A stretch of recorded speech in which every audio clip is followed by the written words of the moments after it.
வணக்கம் ஃப்ரெண்ட்ஸ். நீங்கள் பார்த்துட்டு இருக்கிறது ஹரிஷ் வாய்ஸ். இன்னைக்கான வீடியோவில் நாம் என்ன பார்க்க போகிறோம்னா Hunter x Hunter season 3 episode 58 signal to retreat. So நீங்கள் இந்த எபிசோடுக்கு புதுசாக இருந்தீங்கன்னா இதுக்கு முன்னாடி போட்டுருக்கிற எல்லா எபிசோடும் பார்த்துட்டு வந்துருங்க. ஏன்னா இந்த சீரிஸோட கடைசி எபிசோடு இது தான். அண்ட் அது மட்டும் இல்லாமல் நீங்கள் நம்ம சேனலுக்கு புதுசாக இருந்தீங்கன்னா சப்ஸ்கிரைப் பண்ணி வச்சுக்கோங்க. ஏன்னா அப்போ தான் நான் போடுற வீடியோஸ் உங்களுக்கு டெய்லி அப்டேட்ஸாக வந்து சேரும். இந்த பிளேலிஸ்ட்டோட லிங்க் பார்த்தீங்கன்னா கீழே டிஸ்கிரிப்ஷனில் கொடுத்துருக்கிறேன். ஸோ மறக்காம போய் செக் பண்ணி பாருங்கள். வளவலும் பேசாமல் வாங்க நம்ம இன்றைக்கான வீடியோக்குள்ளே போயிடலாம். எபிசோடோட ஸ்டார்டிங்கே பார்த்தீங்கன்னா லிங்கான் ஏர்போர்ட்லேருந்து அந்த ஃப்ளையிங் ஏர்கிராஃப்ட் பார்த்தீங்கன்னா பறந்து போயிட்டு இருக்குது. ஸோ அதுக்குள்ளே பார்த்தீங்கன்னா இங்கே பக்கனோட குராபிகா க்ரோலோ மெலோடி எல்லாருமே இருக்கிறாங்க. ஸோ பக்கனோட வந்தது கொஞ்சம் கூட நம்பவே முடியல. ஸோ உனக்கு உன் பாஸ் உயிரோட வேணும்னா நான் அவங்ககிட்ட மொத்தம் 2 நிபந்தனை வைக்கிறேன். ஸோ முதல் நிபந்தனை நீங்கள் நடந்ததை யாருக்கிட்டையுமே சொல்லக்கூடாது அப்படின்னு சொல்லிட்டு இங்கே குராபிகா சொல்லிட்டு இருக்கிறான். அண்ட் க்ரோலோவும் இருந்துக்கிட்டு அவனுக்கு சீக்கிரமாக கொண்டுட பக்கனோடா. ஏன்னா இந்த ஸ்கேர்லெட் ஐஸோட ஒரே வீக்னஸ் அவனோட நண்பர்கள் தான். ஸோ நம்மளை கொள்றதுக்காக இவன் வந்து தன்னோட ஃப்ரெண்ட்ஸை வந்து தியாக வைக்க முடியாது. அதனால இவன் ஃப்ரெண்ட்ஸை காப்பாற்றுறது தான் இவனோட ஒரே வீக்னஸ். நீ இவனை தயங்காமல் கொண்டுடு அப்படின்னு சொல்லிட்டு குரோலை வந்து சொல்லிகிட்டே இருக்கும்போது அண்ட் ரெண்டாவது விஷயம் நான் அவங்ககிட்ட என்ன சொல்ல வரேன்னா அப்படின்னு சொல்லிட்டு குராபிக் அந்த இடத்துல தயங்கிட்டே இருக்கிறா. அடைச்ச என்னால் இப்போ என்ன பண்ண முடியும்? ஸோ நான் இந்த நிமிஷத்துலேயே நான் இவனை கொண்டுட்டா இந்த ஃபேண்டம் ட்ரூப்போட கதை இதோட முடிஞ்சிடும். ஆனால் அதில் அவன் சொன்னது என்ன எனக்கு நல்ல ஞாபகம் இருக்குது அப்படின்னு சொல்லிட்டு குரோலை சொன்னதை நினச்சி பார்த்துட்டு இருக்கிறான். ஸோ நீங்கள் நான் ஹாஸ்டேஜை கனெக்ட் பண்ணி வச்சுருந்தீங்கன்னா நீங்கள் என்ன பிடிச்சி வச்சிருக்கிறதுல எந்த ஒரு பயனுமே இல்லை.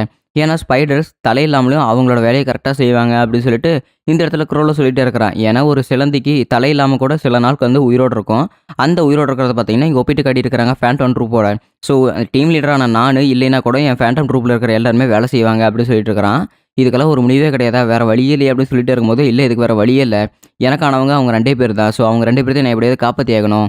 ஏன்னா என் நண்பர்களை இனிமேல் விட்டு கொடுத்து என்னால் இனிமேல் வாழ முடியாது அப்படின்னு சொல்லிட்டு தன்னோட நண்பர்களை பார்த்தீங்கன்னா காப்பாற்றுறதுக்காக இங்கே குராபிகா முடிவெடுக்கிறான்.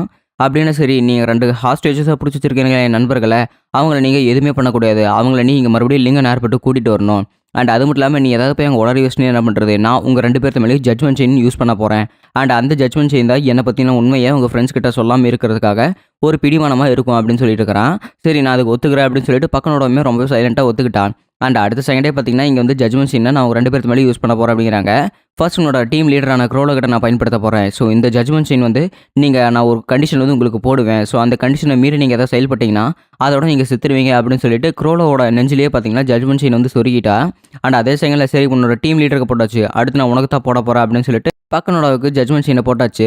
அப்படின்னா கில்லு வாங்கி வந்தால் அவங்க ஏதாவது பண்ணாங்களா இல்லைன்னு எப்படி கண்டுபிடிக்கிறது அப்படின்னு மெலோடிட்டு குராபிக்கா கேட்கும்போது நான் அவங்களோட இதயத்தை எடுத்து வச்சு கண்டுபிடிச்சிருவேன். ஏன்னா அவங்க எதாவது தொல்லை பண்ணியிருந்தாங்கன்னா அவங்களோட இதயம் கொஞ்சம் படபடன்னு இருக்கும்ல, நான் அதை வச்சு கண்டுபிடிச்சிருவேன் அப்படிங்கிறாங்க. ஆனால் அது மட்டும் இல்லாமல் குராபிக்கா நீ ரொம்பவே கவலைப்படுறே இல்லை. ஸோ இந்த ஃபேண்டம் ட்ரூப்பை கொள்றது எப்படி அப்படின்னு. அண்ட் அது மட்டும் இல்லாமல் இந்த பக்கனோட அப்படிங்கிற பொண்ணு தனியாக வந்திருக்கிறா. அண்ட் இந்த க்ரோலோவுமே அவன் வந்து ஒரு நல்லா ஹாஸ்டேஜாக இல்லை அப்படின்னு சொன்னதுனால உன் மனசுக்குள்ளே உறுத்திக்கிட்டே இருக்குது இல்லை, இவ தனியாக வந்தது உனக்கு ரொம்பவே ஒரு மாதிரி மனசு உறுத்தலாக இருக்குது. ஏன்னா இவங்க ஏதாவது பெரிய பிளான் போடுவாங்க அப்படின்னு. அந்த பெரிய பிளான் நினச்சி நீ ரொம்பவே கஷ்டப்பட்டு இருக்கிற. இருந்தாலுமே உன் ஃப்ரெண்ட்ஸை காப்பாற்றுறதுக்காக நீ என்னென்ன போராடி இருக்குன்னு உனக்கு மட்டும்தானே தெரியும் அப்படின்னு சொல்லிட்டு மேலடி சொல்லிட்டு இருக்கிற. அண்ட் அது மட்டும் இல்லாமல் நீ போய் என் ஃப்ரெண்ட்ஸ் இங்கே கூட்டிகிட்டு வரணும், திரும்ப இந்த லிங்கன் ஏர்போர்ட்டுக்கே வரணும். தப்பி தவிர வேறு எவங்கிட்டையாவது என்னை பற்றி உண்மையை சொன்னீங்கன்னா அடுத்த நிமிஷமே உன் பாஸ் இதையை அடிச்சு செத்துருவான். அண்ட் நீயுமே அதே இடத்துல செத்துருவேன். என்ன இந்த டீலுக்கு ஓகேவா அப்படின்னு சொல்லிட்டு பார்த்தீங்கன்னா இங்கே இடத்துல குராபிக்கா கேட்டுகிட்டே இருக்கும்போது டீல் எனக்கு ஓகே தான் அப்படின்னு சொல்லிட்டு எதுவுமே பேசாமல் அவப்பாட்டுக்கு இங்கேருந்து போகிற மாதிரி இருக்குது. ஒரு நிமிஷம் நில்லு, நீ எதுக்காக என்கிட்ட எந்த ஒரு கேள்வியுமே கேட்கல அப்படின்னு சொல்லிட்டு பார்த்தீங்கன்னா குராபிக்கா செம டென்ஷன் ஆகிறா. உனக்கு என்ன பைத்தியமா, என்ன அறிவாளி நினப்பா, எதுக்காக என்கிட்ட ஒரு கேள்வி கூட கேட்காம நீ பாட்டுக்கு போய்கிட்டே இருக்கிற அப்படின்னு குராபிக்கா கேட்கும்போது என் ஃப்ரெண்ட்ஸ் 2 பேர்த்து கூட்டிகிட்டு வந்து விட்டுட்டா நான் ஒரு டீம் லீடர் விட்டுருன்னு நினச்சிருக்கிறியா, ஒருவேளை நான் டீம் லீடர் விழுனா நீ என்ன பண்ணுவேன் அப்படின்னு சொல்லிட்டு குராபிக்கா கேட்டுகிட்டே இருக்கிறான். அப்படியெல்லாம் எதுவுமே இல்லை, நீ ஒரு தடவை வாக்கு கொடுத்தீங்கன்னா அது கரெக்டாக செய்கிறவனு எனக்கே உன் கேரக்டர் பற்றி நல்லா தெரியும் அப்படின்னு சொல்லிட்டு இங்கே பக்கனோட பேசிட்டு அவளோட இடத்துக்கே வந்துட்டா. ஸோ என்னாச்சு பக்கனோட எங்கே நம்ம லீடர் அப்படிங்கிறாங்க. ஸோ ஃபிங்ஸ் வந்து அப்படி கேட்டோன்னே நாங்கிட்ட ஒரே ஒரு டீல் போட்டிருக்காங்க. ஸோ அதனால் அவங்க ஃப்ரெண்ட்ஸ் ரிட்டர்ன் பண்ணிவிட்டு நம்மளோட பாஸை திரும்ப ரிட்டர்ன் பண்ணலாம் அப்படின்னு அவங்க ஒரு டீல் போட்டிருக்காங்க. அதனால தான் இந்த சைனீஸ் கிட்ட நான் இதை கேட்டுட்டு வந்துட்டேன் அப்படிங்கிறாங்க. என்ன காரியம் பண்ணிட்டு வந்திருக்கிற நீ, ஸோ அதனால் நான் அவங்க கூட சண்டை போட தேவையில்லையா, நீ என்ன மாதிரி கேவலத்தனமாக பண்ணிட்டு இருக்கிற வந்திருக்கிற தெரியுமா அப்படின்னு சொல்லிட்டு ஃபிங்ஸு ஃபெயிட்டானு அங்கே இருக்கிற டீமில் இருக்கிற எல்லாருமே பார்த்தீங்கன்னா ரொம்ப சண்டை போட்டுருக்காங்க. ஏன்னா நம்ம லீடர் அந்த இடத்துல பிடிமானம் வச்சுக்கிட்டு இவங்கள 2 பேர்த்து ரிலீஸ் பண்ண சொல்லிட்டு இருக்கிற அப்படின்னு சொல்லிட்டு இருக்கும்போது உங்களுக்கு என்ன பைத்தியம் முடிச்சிருச்சா. ஸோ பக்கனோட வந்து என்ன யோசிச்சுட்டு இருக்கிறான் நான் சொல்லிட்டா அவன் வந்து அவளோட டீம் லீடரை காப்பாற்றுறத ரொம்பவே குறியாக இருக்கிறா. ஆனால் நீங்கள் கேவலம் அந்த செயின் யூஸர் வந்து போட்டு தள்ளுறதுக்காக இவ்வளோ குறிக்கோளாக இருக்கிறீங்க. உங்கள் ஃப்ரெண்ட்ஸை உயிரோட காப்பாற்றுறதுக்காக நீங்கள் பண்ணுற போராட்டம் உங்களுக்கெல்லாம் தெரியாது, அது பக்கனோட மட்டும் தான் தெரியும். அதனால் எல்லாருமே வாய மூடிட்டு இருக்கிறீங்களா அப்படின்னு சொல்லிட்டு நான் செயினை உடச்சி பேசிட்டு இருக்கிறான். அடரா செயினை உடச்சிட்டே அப்படின்னு சரி நானும் இங்கே உடைக்க மாட்டேங்குது அப்படின்னு சொல்லிட்டு கிலோவாமே செயினை உடச்சிட்டான். முதல்ல உங்களுக்கு யாரும் இங்கே பேசுறதுக்கு அனுமதி கொடுத்தது, இன்னொரு தடவை பேசுனீங்கன்னா நான் உன் தலையை வெட்டி போட்டுருவேன் அப்படின்னு சொல்லிட்டு ஃபைட்டான்னு பேசிட்டே இருக்கும்போது என்ன வேணால் புரியுங்கடா, உங்களால் என்னால் எதுவுமே பண்ண முடியாது. அண்ட் அது மட்டும் இல்லாமல் உன் ஃப்ரெண்ட்ஸை காப்பாற்றுறதுக்காக உயிரை கொடுக்க கூட தயாராக இருக்கிற பக்கனோட வேலை அறிவை நீங்கள் யாருமே புரிஞ்சுக்கல அப்படின்னு சொல்லிட்டு பார்த்தீங்கன்னா இந்த இடத்துல இங்கே கான் வந்து சொல்லிட்டே இருக்கிறான். அப்படின்னா சரி பிங்க்ஸ் நீ என்ன நினைக்கிற அப்படின்னு சொல்லிட்டு ஃப்ராங்க்லின் வந்து இங்கே பிங்க்ஸ் கிட்ட கேட்கும்போது அவங்க எல்லாம் கண்டிப்பாக ஏதோ பிளான் பண்ணுறாங்க அதை நம்ம நம்பவே கூடாது அப்படின்னு பிங்க் சொல்கிறான். சரி ஷால்னார் நீ என்ன நினைக்கிற அப்படின்னு சொல்லிட்டு ஃப்ராங்க்லின் வந்து ஷால்னார் கிட்ட கேட்டுட்டு இருக்கிறான். எனக்கு தெரிஞ்சு நம்ம பாஸ் ஏற்கனவே செத்துட்டாரு. ஸோ அவர் செத்ததை நம்ம கிட்ட மறைக்கிறக்காக பக்கனோட அவரோட சாவை வந்து சரி கட்டிட்டு இருக்கிறாங்க அப்படின்னு சொல்லிட்டு ஷால்னார் சொல்லிட்டே இருக்கிறான். அது பொய்யே. ஸோ அவங்க வந்து ஏதோ ஒரு ஜட்மெண்ட் செயினை வந்து இவன் மேலே பயன்படுத்தியிருப்பாங்க. அது மட்டும் இல்லாமல் நம்ம பாஸ் மேலேயே அதை பயன்படுத்தியிருப்பாங்க. அந்த பயன்படுத்துகிற காரணத்தினால அவங்களால எந்த உண்மையுமே சொல்ல முடியல. நான் அதனால தான் இப்படி பேச முடியலன்னு நினைக்கிறேன். என்ன சொல்கிறீங்க அப்படின்னு சொல்லிட்டு ஃப்ராங்க்லின் சொல்லும்போது நான் இதுக்கு ஒத்துக்கிறேன். ஏன்னா எல்லாமே அப்படித்தான் இருக்கும்னு நானும் நினைக்கிறேன் அப்படின்னு சொல்லிட்டு மாக்கியுமே ஒத்துக்கிட்டா. அப்படின்னா கொஞ்ச நேரம் நம்ம பக்கனோட நம்புவோம். நம்ம எந்த விஷயத்துலையுமே தலையிட வேணாம் அப்படின்னு சொல்லிட்டு ஃப்ராங்க்லின் சொல்லிட்டே இருக்கிறான். பைத்தியக்காரன் நீ எதுக்கு இந்த மாதிரி வேலையெல்லாம் பண்ணிட்டு இருக்கிற? நம்ம அந்த மாதிரி பண்ணவே கூடாது அப்படின்னு சொல்லிட்டு இங்கே பிங்க்ஸ் வந்து கோவப்படுறான். அண்ட் அது மட்டும் இல்லாமல் அதே சமயத்தில் இங்கே அவனுக்கு கால் வந்துட்டு இருக்குது. என்னன்னு பார்த்தா குராபிக்கு தான் கால் பண்ணுறான். அண்ட் அந்த ஃபோனை தூக்கி போட்டு இவங்க பேசிட்டு இருக்கிறதுனால இங்கே ஷால்னாருக்கு என் ஃபோனை உடச்சிருவீங்களான்னு பயத்திலே இருக்கிறான். அப்படின்னா சரி நீ முதல்ல 2 பேர்த்த கூட்டிட்டு வா. அதுக்கப்புறம் நம்ம பாஸ் ரிலீஸ் பண்ணுறேன் அப்படின்னு குராபிக்கா டீல் போட்டிருப்போம்ல. ஸோ பக்கனோட பார்த்தீங்கன்னா இவங்க 2 பேர்த்துமே கூட்டிகிட்டு போய்கிட்டே இருக்கிறா. ஏய் பிங்க்ஸ் நீ என்ன அவங்கள ஃபாலோ பண்ணி போகிறது இல்லையா அப்படின்னு சொல்லிட்டு ஃப்ராங்க்லின் கேட்கும்போது எப்படி இருந்தாலும் நான் உங்களை ஃபாலோ பண்ணி போனால் நீ முடியாதுன்னு சொல்ல போகிறேன். அண்ட் எதுக்காக நான் இப்படி தேவையில்லாமல் வம்பில் இருக்கணும். அதனால் நான் கம்மனுக்கு வந்துக்கிறேன் அப்படின்னு பிங்க்ஸ் பேசிகிட்டே இருக்கும்போது ஏன்னா அந்த பசங்க 2 பேர் தான் எங்கள் லொக்கேஷனை கண்டுபிடிச்சி சொல்கிறவங்க. அதனால் அந்த பசங்களே கூட்டிகிட்டு போயிட்டதுனால அந்த செயின் யூஸ்லாம் நம்மளை இடத்த கண்டுபிடிக்க முடியாது அப்படிங்கிறாங்க. ஸோ அதே சமயத்தில் லிங்கன் ஏர்போர்ட்டுக்கு பார்த்தீங்கன்னா இந்த இடத்துல பக்கனோட வந்துட்டு அண்ட் பின்னாடியுமே பார்த்தீங்கன்னா ஹிசோகா வந்துட்டு இருக்கிறான். ஹிசோகா எதுக்காக இப்படி பண்ணிட்டு இருக்கிறா நீ எதுக்கு இங்கே வந்து அப்படின்ட்டு இருக்கும்போது கவலைப்படாத என் இடத்துல இன்னொரு ஃப்ரெண்ட் உட்காந்துட்டு இருக்கிறா அப்படின்னு சொல்லிட்டு இருக்கிறான். அந்த இடத்துல பார்த்தீங்கன்னா இலுமி தன்னோட மேஜிக்கல் ஊசி மூலமாக அவனோட ஹிசோகா மாதிரி ஒரு உருவத்தை கொண்டு வந்துட்டு அங்கே உட்காந்துருக்கிறான். சீக்கிரம் வட என்னால் ஒரு 5 to 6 மணி 7 மணி நேரம் தான் இங்கே இருக்கவே முடியும் அப்படின்னு சொல்லிட்டு இலுமி அங்கே பேசிகிட்டே இருக்கிற மனசுக்குள்ள நினச்சிக்கிட்டு அப்படின்னு நான் கூட ஒரே ஒரு வேண்டுகோள் எடுக்கிறேன். மரியாதையாக என் லீடரை இங்கே கீழே கூட்டிகிட்டு வந்துரு. ஏன்னா நான் கூட சண்டை போடுற காத்துட்டு இருக்கிறேன். இல்லைனா உன் ஃப்ரெண்ட்ஸ் 2 பேருமே நானே கொண்டுருவேன் அப்படின்னு சொல்லிட்டு ஹிசோகா சொல்லிட்டே இருக்கிறான். ஹிசோகா இந்த முறையில் பண்ணிட்டு இருந்தீங்கன்னா எனக்கு செம டென்ஷன் ஆயிரும் அப்படின்னு சொல்லிட்டு பார்த்தீங்கன்னா இங்கே பேசிகிட்டே இருக்கும்போது உன்னோட ஆசையை தீர்த்துக்கிறதுக்கு இது சரியான நேரம் இல்லை ஹிசோகா மரியாதை இங்கேருந்து போயிரு அப்படின்னு சொல்லிட்டு இருக்காங்க. நான் அவங்ககிட்ட கேட்டது என்ன நான் அவங்ககிட்ட ஒன்றும் ஃப்ரெண்ட்ஸ் எல்லாம் காயப்படுத்தலை நீ என் லீடர் மட்டும் என்கிட்ட கொடுத்துரு அப்படின்னு சொல்லியிருக்காங்க. அப்படின்னு சரி ஃபஸ்ட்டு என் ஃப்ரெண்ட்ஸை விடுங்க நானும் லீடர் கொடுக்குறேன் அப்படிங்கிறாங்க. கானும் கிலோவுமே பார்த்தீங்கன்னா 2 பேரும் குரப்பை கிட்ட போய் சேர்ந்துட்டாங்க. ஸோ பக்கனோட கிட்ட க்ரோலோ கிட்ட போகும்போது இவங்களுக்கு ஏதோ ஃபீல் ஆகிற மாதிரி இருக்குதாண்டா. அதே சமயத்தில் பார்த்தீங்கன்னா இவங்க 2 பேரும் இங்கேருந்து கிளம்பி போயிட்டாங்க. ஏன்னா குரப்பிக்கே தான் பார்த்தீங்கன்னா இந்த இடத்துல இவங்க மேலே ஜட்மெண்ட் செயின் யூஸ் பண்ணியிருக்கல. ஸோ குராபிக்கோட உண்மையை யாராவது வெளிப்படுத்தினா அவங்களுமே செத்துருவாங்கன்னு. அது மட்டும் இல்லாமல் க்ரோலோ வந்து அவனோட டீமோட ஏதாவது கான்டாக்ட் வச்சுக்கிட்டாலோ அவன் ட்ரூப் கூட போய் சேர்ந்தாலோ க்ரோலோவுமே அந்த இடத்துல செத்து போயிடுவா அப்படின்னு சொல்லிட்டு இருக்கிறாங்க. அப்படின்னு இந்த ஒரு காலத்துக்காக தான் நான் இவ்வளோ நாளாக காத்துக்கிட்டு இருந்தேன் தெரியுமா. இனிமேல் எனக்கு இந்த டேட்டூ தேவையில்லை அப்படின்னு சொல்லிட்டு அந்த ஃபேண்டம் ட்ரூப் டேட்டூ பார்த்தீங்கன்னா கிழிச்சு போடுறான். ஏன்னா அந்த பஞ்சிங் அப்படி தான் ஒட்டியிருப்பான்ல. இப்போ நீ நானும் ஒன்றா சேர்ந்து சண்டை போட போகிறான் அப்படின்னு சொல்லிட்டு பார்த்தீங்கன்னா ஹிசோகா பேசிகிட்டே இருப்பான். ஓ நீ என் கூட சண்டை போட போறியா அப்படின்னா நீ இந்த இடத்துல ஃபேண்டம் ட்ரூப்பாக வரலையா. நான் இனிமேல் உங்க கூட சண்டை போட முடியாது. ஏன்னா அந்த செயின் யூஸர் வந்து நான் நென் யூஸ் பண்ணாலே நான் செத்து போயிடுவேன் அப்படின்னு ஒரு ஜட்மெண்ட் செயினே என் மேலே போட்டு போயிட்டு அப்படிங்கிறாங்க. அட பாவி இப்படி மோசம் பண்ணிட்டியாரா அப்படின்னு சொல்லிட்டு ஹிசோகாக்கு அப்போ தான் எல்லாமே புரிய வருது. அண்ட் அது மட்டும் இல்லாமல் உன் வீட்டை இழந்து உன் குடும்பத்தை இழந்து நீ ஒரு மாதிரி ஃபீல் பண்ணி நிற்பே இல்லை. நான் என்ன மாதிரி நின்னோ அதே ஃபீலிங்கோட தான் நீ இங்கே நிற்க போகிற. உனக்கு அந்த வலி எப்படி இருக்குன்னு நீயே அனுபவிக்க போகிற பாரு அப்படின்னு சொல்லிட்டு பார்த்தீங்கன்னா இங்கே குரப்பிக்க சொல்லிட்டு இருக்கிறான். அது மட்டும் இல்லாமல் தன்னோட டீம் லீடரான க்ரோலை வந்து நென் யூஸ் பண்ண முடியாது அப்படிங்கிற காரணத்தால் ஹிசோகா அவங்க கூட சண்டை போடாமல் போயிட்டான். ஸோ அவன் சண்டை போடாமல் போகிறதால எந்த ஒரு ஆச்சரியமுமே இல்லை அப்படின்னு குரப்பிக்க பேசிகிட்டே இருக்கிறான். அண்ட் ஹிசோகா பார்த்தீங்கன்னா பக்கனோட போயிட்டா. நீ எப்படி இங்கே வந்த நீ முதல்ல இங்கே எதுக்கு இங்கே இருக்கிற அப்படின்னு சொல்லிட்டு கேட்கும்போது அதெல்லாம் ஒன்றும் பிரச்சனையும் இல்லை. நான் நம்ம இடத்துல வந்து ஒரு டம்மி அங்கே வச்சுட்டு வந்திருக்கேன். ஸோ அதனால் எந்த ஒரு பிரச்சனையுமே இல்லை அப்படிங்கிறாங்க. ஸோ அதே சமயத்தில் பார்த்தீங்கன்னா க்ரோலோ இங்கே தன்னந்தடியாக நின்றுக்கிட்டே இருக்கிறான். ஸோ என்னோட டீம் கேப்டன் வந்து கான்ட்ராக்ட் வச்சுக்கிட்டா. ஸோ இந்த இடத்துல க்ரோலோவுமே செத்து போயிடுவான்ல. அதனால் க்ரோலோவை தன்னந்தனியாக விட்டுட்டு போயிட்டாங்க. ஸோ ஆட்டமே இனிமேல் தான் ஆரம்பிக்க போது ஃபேண்டம் ட்ரூப் எல்லாமே அவங்க வேலை என்னென்ன காட்டுவாங்களோ தெரியலையே அப்படின்னு சொல்லிட்டு குரப்பிக்க பேசிகிட்டு இருக்கும்போது இந்த இடத்துல பக்கனோட பார்த்தீங்கன்னா ரொம்பவே சைலண்ட்டாக போயிட்டே இருக்கிறா. அந்த இடத்துல ஒரு பூனை கத்துறதை பார்த்துட்டு இவ்வளவுமே மியாவும் அப்படின்னு சொல்லிட்டு கடைசியாக சந்தோஷமாக இருக்கிற மாதிரி காட்டிட்டு இருக்கிறாங்க.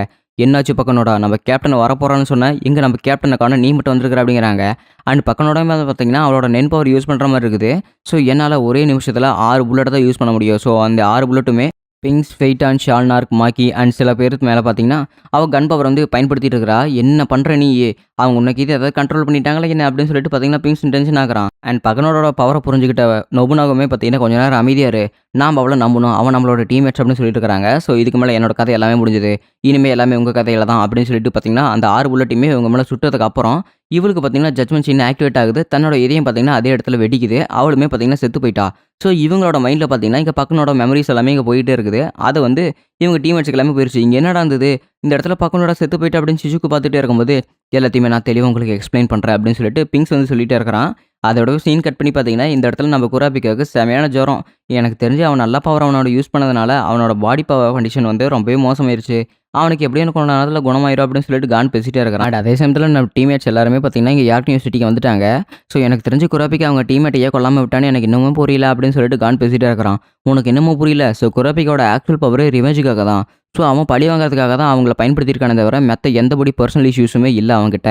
அவனுக்கு அங்கே எல்லாத்தையுமே கொல்லணும்னா அவன் ஈஸியாக க்ரோலாவை கொண்டுட்டு அவங்க டீம்மேட்ஸுமே ஈஸியாக கொண்டுட்டு போயிருக்கலாம். இருந்தாலுமே அவங்க மற்ற ட்ரூப் மெம்பர்ஸ் எப்படி இருக்காங்க அப்படிங்கிற ஒரு விஷயம் தெரிஞ்சுக்கிறக்காக தான் குராபிக்கா அந்த மாதிரி ஒரு பண்ணியிருக்கிறான் அப்படின்னு சொல்லிட்டு கிலோவை சொல்லிட்டு இருக்கிறான். இருந்தாலுமே நம்ம குராபிக்கா முன்ன மாதிரி இல்லை அப்படின்னு சொல்லிட்டு ஒரு ஃப்ளாஷ்பேக் நினச்சி பார்த்துருக்கான். ஸோ எனக்கான குட் ஃப்ரெண்ட்ஸ் எல்லாமே நீங்கள் இருக்கும்போது நான் எப்படி உங்களை விட்டு கொடுக்க முடியும் அப்படின்னு சொல்லிட்டு இந்த இடத்துல குராபிக்கா சொல்லியிருப்பேன்ல. அதை வந்து கான் நினச்சி பார்த்துட்டே இருக்கிறான். அண்ட் கான், இது மட்டும் இல்லாமல் நம்மளோட உண்மையான பிளான் என்னங்கிறதே மறந்துட்டியா? கிரீல் ஐலண்ட் கேமை வாங்குறதால நம்மளோட உண்மையான பிளான். அதுக்கு நீ ஒரு பிளான் வச்சிருக்கன்னு கூட சொன்னியே. அந்த பிளான் வந்து வெறும் 50% தானே ஃபாலோ ஆகும்னு சொன்னேன். ஆனால் இப்போ அது என்ன பண்ணுறது அப்படிங்கிறாங்க. ஆனால் அந்த பிளான் நல்லா தாண்டா வேலை செய்யும் அப்படின்னு சொல்லிட்டு பார்த்தீங்கன்னா அந்த பிளான் வந்து இங்கே கிலோட்ட ஆக்சுவல் பண்ணிட்டு இருக்கிறான். நிஜமாலுமா இந்த பிளான் உண்மையிலே 80% ஒர்க் ஆகும்டா அப்படிங்கிறாங்க. நிஜமாலுமா 80% ஒர்க் ஆகும் அப்படிங்கிறாங்க. ஆமாம், அப்படின்னு நம்மளோட பிளான் எக்ஸிக்யூட் பண்ணலாம் அப்படின்னு சொல்லிட்டு கோட் ஷூட் எல்லாமே போட்டுக்கிட்டு ஆக்ஷன் பில்டிங்க்கு போகிறாங்க. அந்த இடத்துல உள்ள போய் பார்த்தா அந்த இடத்துல பிங்க் ஷானா எல்லாமே இருக்கிறாங்க. இவங்க எல்லாத்தையுமே பார்த்துட்டு நம்ம பசங்க திருச்சி ஓடிட்டு இருக்கிறாங்க. இவங்க இங்கே என்ன பண்ணிட்டு இருக்கிறாங்க, எனக்கு ரொம்பவே பயம் இருக்குது, நம்மளை கொல்ல போகிறாங்க அப்படின்னு சொல்லிட்டு வேகமாக போயிட்டே இருக்கும்போது பிங்க்ஸ் பார்த்தீங்கன்னா சுற்றி வளர்த்துட்டான். ஸோ பின்னாடி ஃபைட் அனுப்பி வந்துட்டான். எதுக்காக இப்படி பயந்து ஓடிட்டு இருக்கிறீங்க? நாங்கள் கூட உங்களை கொல்ல போகிறது இல்லையா அப்படின்னு சொல்லிட்டு பார்த்தீங்கன்னா பிங்க்ஸ் வந்து பேசிகிட்டே இருக்கிறான். இல்லை, நீங்கள் 2 பேரும் இங்கே எங்கே இருக்கிறீங்க? அண்ட் அது மட்டும் இல்லாமல் உங்களோட டீம் எல்லாமே இங்கே தான் இருக்கிறாங்க. அதுக்கு என்ன காரணம் அப்படின்னு சொல்லிட்டு இருக்கிறாங்க. ஸோ நென் யூஸ் பண்ணுறதுலேயே சில விஷயம்லாம் இருக்குது தெரியுமா? ஸோ நென் வந்து ஒரு மனுஷனோட உணர்ச்சிகளை குறிப்பிடும். அவனோட ஃபிசிக்கல் எபிலிட்டிஸ் வந்து குறிப்பிடும்.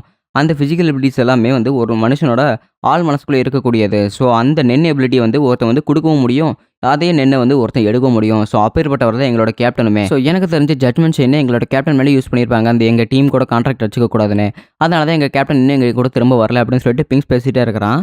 ஸோ ஏதோ ஒரு திக்கு தெரியாத பாலைவனத்தில் பார்த்தீங்கன்னா கிழக்கு பகுதியில் இங்கே க்ரோவில் வந்து நடந்து போயிட்டு இருக்கிற மாதிரி காட்டிட்டு இருக்கிறாங்க. அண்ட் அது மட்டும் இல்லாமல் சரி பக்கனோடாவுக்கு என்னாச்சு அப்படின்னு கான் கேட்டுகிட்டே இருக்கும்போது பக்கனோடாவா அவள் செத்துட்டா அப்படின்னு சொல்லிட்டு பிங்க்ஸ் சொல்லிகிட்டே இருக்கிறான். அண்ட் பக்கனோட சில மெமரிஸ் பார்த்தீங்கன்னா இங்கே பிங்க்ஸோட மண்டைகள் ஓடிட்டே இருக்குது. பக்கனோட கானி கில்லுவாவையும் இங்கே திரும்ப கூட்டிகிட்டு போகிறதுக்காக இங்கே அவங்கள 2 பேரும் நடந்து கூட்டிகிட்டு போயிருப்பல அந்த ஃப்ளாஷ்பேக் தான் திரும்ப வந்துட்டு இருக்குது. உங்கள் 2 பேரையும் நான் இங்கே தனியாக கூட்டிகிட்டு போகும்போது நீ எங்கள் இருந்து தப்பிச்சு போயிருக்கலாமே, எதுக்காக நீங்களும் தப்பிக்காமல் இருக்கிறீங்க அப்படின்னு பக்கனோட சொல்லிட்டு இருக்கும்போது அதுக்கு காரணம் நாங்கள் எங்கள் ஃப்ரெண்ட்ஸை நம்புகிறோம், நாங்கள் உங்களையும் நம்புகிறோம். ஏன்னா அவன் ஒரு பிளான் போட்டானா அதில் கரெக்டாக இருப்பான். அந்த பிளானுக்காக தான் நீயும் அவ்வளோ போராடிட்டு இருக்கிறீங்க. ஸோ டீம் லீடர் காப்பாற்றுறதுக்காக தான் நீயும் போராடிட்டு இருக்கிற. அதனால் நாங்கள் யாருமே வீணாக சாக விட மாட்டோம் அப்படின்னு சொல்லிட்டு இருக்கிறாங்க.